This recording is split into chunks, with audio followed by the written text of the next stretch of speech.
High everyone welcome back to my channel. आज আমি আপনাদের সাথে শেয়ার করব ডালের বড়া দিয়ে আলু বেগুন ডাটার পাতলা ঝোল রেসিপি। আর আজকের এই বড়াগুলো মসুর ডাল দিয়ে তৈরি করব।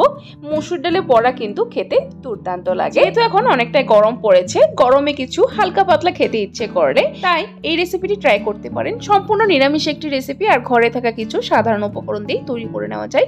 তো কিভাবে তৈরি করা হয় চলুন দেখে নেওয়া যাক আমার আজকের এই ভিডিওটিতে। আজকের এই রেসিপিটি তৈরি করার জন্য সবজিগুলোকে আগে থেকে ধুয়ে কেটে রেখেছি। এখানে নিয়েছি বেগুনগুলোকে দুফালা করে কেটে নিয়েছি। যদি মোটা বেগুন হয় তাহলে 4 ফালা করে কেটে নেবেন। তারপর সাথে নিয়েছি আলুগুলোকে এইভাবে লম্বা করে কেটেছি। আর নিয়েছি এখানে ডাটাগুলোর হালকা খোসা ছাড়িয়ে এভাবে টুকরো করে নিয়েছি। সবজিগুলো একই সমান করে কাটবেন, তাহলে দেখতে ভালো লাগবে ঝোলটা। তারপর বড়ার জন্য এখানে মসুর ডাল ভিজিয়ে রেখেছি। ডালটা ভালো করে ধুয়ে 2 থেকে 3 ঘন্টা সময় ভিজিয়ে রেখেছি। দেখুন ডালগুলো সুন্দর ফুলে উঠেছে। এখন ডালগুলো বড়ার জন্য পেস্ট করে নিতে হবে। এখানে একটা মিক্সিং জার নিয়ে নিয়েছি, এর মধ্যে ডালগুলো নিয়ে নেব। সো দেখুন বন্ধুরা, সম্পূর্ণ ডাল নিয়ে নিয়েছি মিক্সিং জারে। এখন ডালটা পেস্ট করে নেব। পেস্ট করার সময় কিন্তু জল অ্যাড করবেন না, কারণ ডাল ভিজানোর পর কিন্তু অনেকটাই জল সোক করে নিয়েছে, তাই আর জল অ্যাড করার প্রয়োজন নেই। সো দেখুন বন্ধুরা, ডাল পেস্ট করে নিয়েছি। দেখুন জল ছাড়াই কিন্তু একদম পারফেক্টলি ডালটা সুন্দর পেস্ট হয়েছে। ঠিক এরকম করে পেস্ট করে নিতে হবে। এখন ডালটা একটা আলাদা বোলে নিয়ে নিব। সো বন্ধুরা, ডাল নিয়ে নিয়েছি। এখন এর মধ্যে অ্যাড করব 1 টিস্পুন পরিমাণ বা স্বাদ অনুসারে নুন, তারপর অ্যাড করব 1/2 টিস্পুন পরিমাণ হলুদ গুঁড়ো, আর অ্যাড করব 1/2 টিস্পুন পরিমাণ কালো জিরে। কালো জিরে দিলে কিন্তু বড়ার টেস্টটা খুবই ভালো আসে। এখন সবকিছু একসাথে ভালো করে মিক্স করে নেব। আর হাত দিয়ে এইভাবে ডালটা একটু সময়ের জন্য ফেটিয়ে নিতে হবে, যাতে করে বড়াগুলো সুন্দর সফট হয়। এইভাবে হাত দিয়ে একই ডিরেকশনে ঘুরিয়ে ডালটা ফেটিয়ে নিতে হবে। 2 মিনিট সময় নিয়ে ফেটিয়ে নিলেই হয়ে যাবে। সো বন্ধুরা দেখুন, 2 মিনিট সময় নিয়ে ভালো করে ডালটা ফেটিয়ে নিয়েছি। দেখুন ডালটা কিন্তু একদমই সফট হয়ে গেছে। ডালটা যখন ফেটানো হবে এরকম হালকা হয়ে যাবে, সফট হয়ে যাবে। তো চলুন বন্ধুরা, এখন বড়াগুলো ফ্রাই করে নেই। তার জন্য এখানে কড়াই বসিয়ে দিয়েছি, গ্যাসের ফ্লেম জ্বালিয়ে। এর মধ্যে দিয়ে দিলাম পরিমাণ মতো সরষের তেল। সরষের তেলের বদলে কিন্তু আপনারা সাদা তেল দিয়েও বড়াগুলো ফ্রাই করতে পারেন। এখন তেলটা ভালো করে গরম করে নেব। সো বন্ধুরা, তেল আমার গরম হয়ে গেছে। এখন বড়াগুলো এক এক করে দিয়ে দিব। বড়াগুলো আমি এভাবে হাত দিয়ে দিচ্ছি, আপনারা চাইলে স্পুন দিয়েও দিতে পারেন, তবে হাত দিয়ে দিলে কিন্তু বড়ার শেপগুলো ভালো আসে। বড়াগুলো আমি দিয়ে দিয়েছি। এখন গ্যাসের ফ্লেমটা মিডিয়ামে রেখে বড়াগুলো ফ্রাই করব। হাই ফ্লেমে কিন্তু ফ্রাই করবে না, তাহলে ভিতরে কিন্তু বড়াগুলো কাঁচা থেকে যাবে। এক পাশে ভাজা হওয়ার পরই বড়াগুলো উল্টিয়ে দেব। সো দেখুন বন্ধুরা, বড়াগুলো এক পাশে ভাজা হয়ে গেছে। এখন বড়াগুলো এইভাবে উল্টিয়ে দিচ্ছি। বড়াগুলো কিন্তু বেশি ডার্ক করে ভাজবেন না, খুবই হালকা করে ভাজবেন, কারণ ঝোলের বড়া কিন্তু বেশি ডার্ক করে ভাজলে খেতে ভালো লাগে না। সো বন্ধুরা, এভাবে উল্টিয়ে দিয়েছি। 2 পাশে কিন্তু বড়াগুলো আমার ফ্রাই করে নেওয়া হয়ে গেছে। এখন বড়াগুলো আলাদা পাত্রে তুলে নেব, আর বাকি বড়াগুলো সেম প্রসেসে ফ্রাই করে নেব।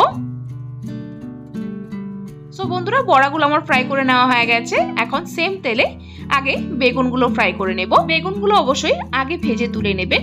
যদি একসাথে ভাজা হয় তাহলে বেগুনগুলো বেশি গলে যায়, তাই বেগুনগুলো আগে ভেজে তুলে রাখবেন।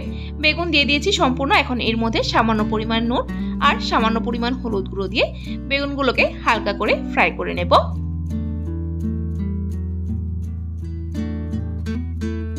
সো দেখুন বন্ধুরা, বেগুন আমার ফ্রাই করে নেওয়া হয়ে গেছে। এরকম করে হালকা করে বেগুনগুলো ফ্রাই করে নিতে হবে। এখন বেগুনগুলোকে আলাদা পাত্রে তুলে নেব।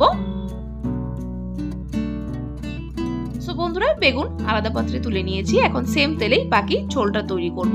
এখানে দিয়ে দিলাম একটা তেজপাতা, 2টো শুকনো লঙ্কা, আর ফোড়নে দিয়ে দিলাম 1 টিস্পুন পরিমাণ গোটা জিরে। ফোড়নটাকে 10 থেকে 15 সেকেন্ড সময় নিয়ে ভালো করে ভেজে নেব। সো দেখুন বন্ধুরা, ফোড়নটা আমার ভেজে নেওয়া হয়ে গেছে। এখন এর মধ্যে অ্যাড করব কেটে রাখা আলু আর ডাটাগুলো দিয়ে দিয়েছি। এখন ভালো করে নেড়েচেড়ে মিক্স করে এর মধ্যে দিয়ে দিব সামান্য পরিমাণ নুন, আর দিয়ে দিব সামান্য পরিমাণ হলুদ গুঁড়ো।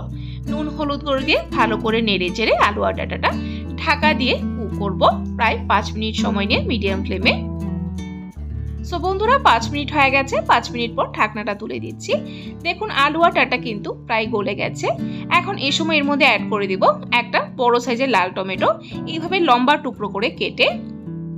টমেটো অ্যাড করে দিয়েছি। টমেটোটা দিয়ে ভালো করে নেড়ে চেড়ে মিক্স করে এখন এর মধ্যে অ্যাড করব কিছু গুঁড়ো মশলা। এখানে দিয়ে দিলাম হাফ টিস্পুন পরিমাণ হলুদ গুঁড়ো, হাফ টিস্পুন পরিমাণ জিরে গুঁড়ো, হাফ টিস্পুন পরিমাণ ধনে গুঁড়ো, আর দিয়ে দিলাম হাফ টিস্পুন পরিমাণ লাল লঙ্কা গুঁড়ো। গুঁড়ো মশলাটা দেওয়ার পর এর মধ্যে অল্প একটু জল দিয়ে দিব, যাতে করে গুঁড়ো মশলাটা সুন্দর সবজির গায়ে লেগে যায়। খুবই অল্প পরিমাণ কিন্তু জল অ্যাড করেছি। জলটা দিয়ে ভালো করে নেড়ে চেড়ে এখন মশলাটা কষাতে হবে। এখন আমি আবারও ঢাকা দিয়ে কুক করব, যাতে করে মশলাটাও সুন্দর কষানো হয়ে যায় এবং টমেটোটাও গলে যায়। মিডিয়াম ফ্লেমে 2 মিনিটের জন্য কুক করব। সো বন্ধুরা 2 মিনিট হয়ে গেছে। 2 মিনিট পর ঢাকনাটা তুলে দিচ্ছি। দেখুন সবজির থেকে কিন্তু তেল বেরিয়ে এসে গেছে, তার মানে আমার মশলাটাও খুব ভালো করে কষানো হয়ে গেছে। আর এদিকে দেখুন টমেটো সুন্দরভাবে গলে গেছে। এর থেকে বেশি আর টমেটো গলাবো না। এখন ভালো করে নেড়ে চেড়ে নেব, তারপর এর মধ্যে জল অ্যাড করে দেব।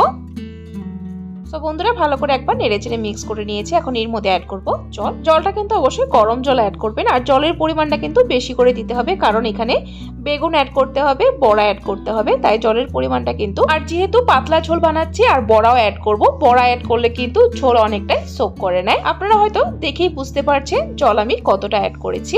এখন এর মধ্যে অ্যাড করে দিব নুন। নুন আগে দেওয়া হয়েছে, টেস্ট করে প্রয়োজন অনুসারে নুনটা দেবেন। নুনটা দেওয়ার পর একটা বয়েল আসার অপেক্ষা করব। আমি আবারও ঢেকে দেব ঝোলটা, যাতে করে খুব তাড়াতাড়ি বয়েল এসে যায়। সো বন্ধুরা বয়েল এসে গেছে, খুব ভালো করে দেখুন। এখন একবার ভালো করে নেড়ে চেড়ে মিক্স করে তারপর এর মধ্যে অ্যাড করব ভেজে রাখা বড়াগুলো। বড়াগুলো অ্যাড করে সাথে বেগুনগুলো অ্যাড করে দেব। সো বন্ধুরা বড়া আর বেগুন অ্যাড করে দিয়েছি। এখন আবারও ভালো করে নেড়ে চেড়ে একবার মিক্স করে নেব। তারপর 2 মিনিটের জন্য ঢাকা দিয়ে দিব। 2 মিনিটের জন্য ঢাকা দিয়ে ভালো করে ফুটিয়ে নেব। বড়াগুলো দেওয়ার পর আরো 2 মিনিট সময় নিয়ে ভালো করে ফুটিয়ে নিয়েছি। দেখুন বড়াগুলো কিন্তু বেশ ভালো নরম হয়ে গেছে। এই সময় এর মধ্যে অ্যাড করে দেব কাঁচা লঙ্কা। 3টে কাঁচা লঙ্কা দুফালা করে অ্যাড করে দিলাম। ঝালটা কিন্তু এখানে নিজেদের স্বাদ অনুসারে দিবে। বন্ধুরা ঝোলটা কিন্তু আমার তৈরি হয়ে গেছে। এখন লাস্ট এর মধ্যে দিয়ে দিব ধনেপাতা কুচানো। ঝোলটা কিন্তু বেশি সময় কুক করবে না, যেহেতু বড়ার ঝোল ঠান্ডা হওয়ার পর কিন্তু অনেকটাই ঘন হয়ে যাবে। বড়া কিন্তু অনেকটাই ঝোল টেনে নেবে। সো বন্ধুরা এখন গ্যাসের ফ্লেম বন্ধ করে দেব, তারপর 10 মিনিটের জন্য স্ট্যান্ডিং টাইমে রেখে দেব। সো বন্ধুরা 10 মিনিট হয়ে গেছে। 10 মিনিটের জন্য স্ট্যান্ডিং টাইমে রেখে দিয়েছিলাম। এখন আলাদা পাত্রে সার্ভ করে নেব। এই মুসুর ডালে বড়া দিয়ে আলু বেগুন ডাঁটার ঝোল কিন্তু খেতে দুর্দান্ত লাগে। যদি কখনো এইভাবে বানিয়ে না খেয়ে থাকেন অবশ্যই একবার ট্রাই করবেন। আশা করছি আপনাদের পরিবারের সকলেরই খুবই পছন্দ হবে রেসিপিটি। এই গরমে অনেকেরই কিছু হালকা পাতলা খেতে ইচ্ছে করে। এরকম একটি রেসিপি হলে ভাতের সাথে মনে হয় না আর কিছু প্রয়োজন হবে। সো বন্ধুরা আমার আজকের এই রেসিপিটি আপনাদের কাছে কেমন লাগলো অবশ্যই কমেন্ট করে কমেন্ট বক্সে জানাবেন। আর যদি রেসিপিটি ভালো লেগে থাকে তাহলে কিন্তু একটা লাইক অবশ্যই দিয়ে দিবেন। আরও এরকম নিরামিষ রেসিপির আপডেট পাওয়ার জন্য আমার চ্যানেলটাকে সাবস্ক্রাইব করে দিবেন। সাবস্ক্রাইব করে পাশে থাকা বেল আইকনটা ক্লিক করে অল করে দেবেন, তাহলে আমার চ্যানেলে যখনই কোনো নতুন রেসিপি আসবে নোটিফিকেশন আপনাদের কাছে পৌঁছে যাবে। ভিডিওটি সম্পূর্ণ দেখার জন্য অসংখ্য ধন্যবাদ। ভালো থাকবেন, সুস্থ থাকবেন।